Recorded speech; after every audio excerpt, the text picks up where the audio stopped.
سلامونه. ولې خلک د ایډز ناروغانو پر وړاندې توپیري چلند کوي؟ نن د ایچ آی وي او ایډز په اړه خبرې کوو. د خلکو په منځ کې بدنامه او تابو ناروغي. ایچ آی وي او ایډز آیا دواړه سره توپیر لري؟ هو، ځکه ایچ آی وي یو ډول ویروس دی چې د بدن پر دفاعي سیستم حمله کوي او له منځه یې وړي. لومړی ځل دغه ویروس د انسان او بیزو د وینې له اړیکې وروسته انسانانو ته ولېږدول شو. خو نن راه‌های انتقال مختلف داره ویروس ایچ آی وی. مثلا میتونه از طریق یک مادر باردار، از طریق پلاسنتا یا همو جفتی که برش میگیم برای جنین انتقال کنه در زمان بارداری، یا خانمایی که شیرده هستن در زمان شیردهی انتقال میکنه به طفل شیرخوارش انتقال میکنه از طریق سرنجایی که استفاده میکنن. و راه‌های انتقال دیگیش میتونه از طریق خون باشه و همچنان از طریق رابطه جنسی بدون محافظت. معنا دا چې دغه ویروس د لیږد یوازینۍ لاره جنسي اړیکې نه دي، او نه هم دا چې له څو کسانو سره جنسي اړیکه ولري. که یو څوک روږدی دی، له یوې ګډې پیچکارۍ کار اخلي، احتمال شته چې خپلې میرمنې ته یې ولېږدوي او له هغې بیا کوچنیانو ته ورشي. خو ایډز ناروغي څه ده؟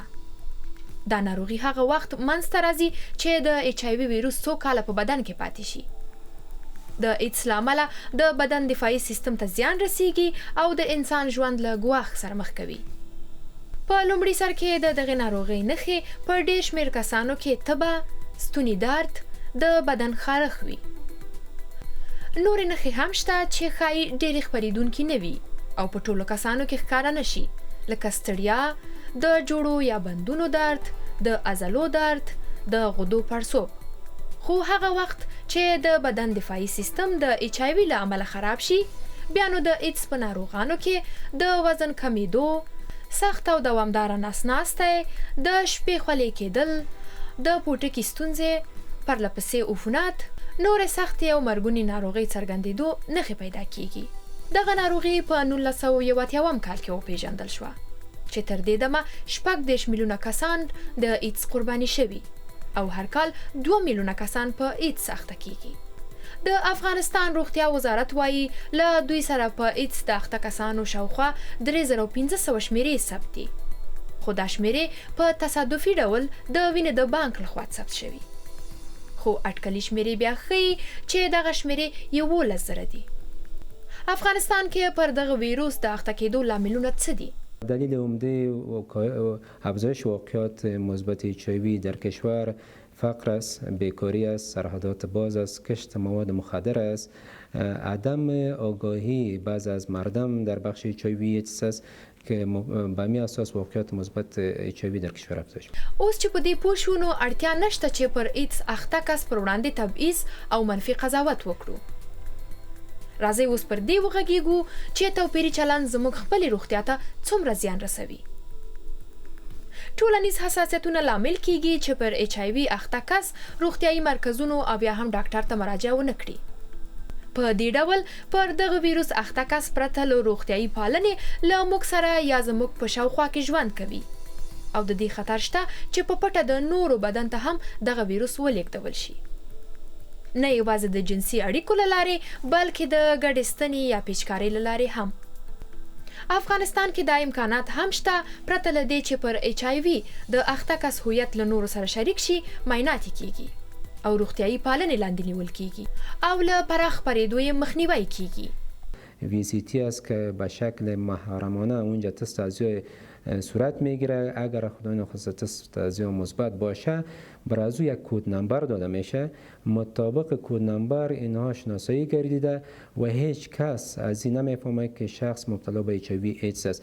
به این اساس هویت و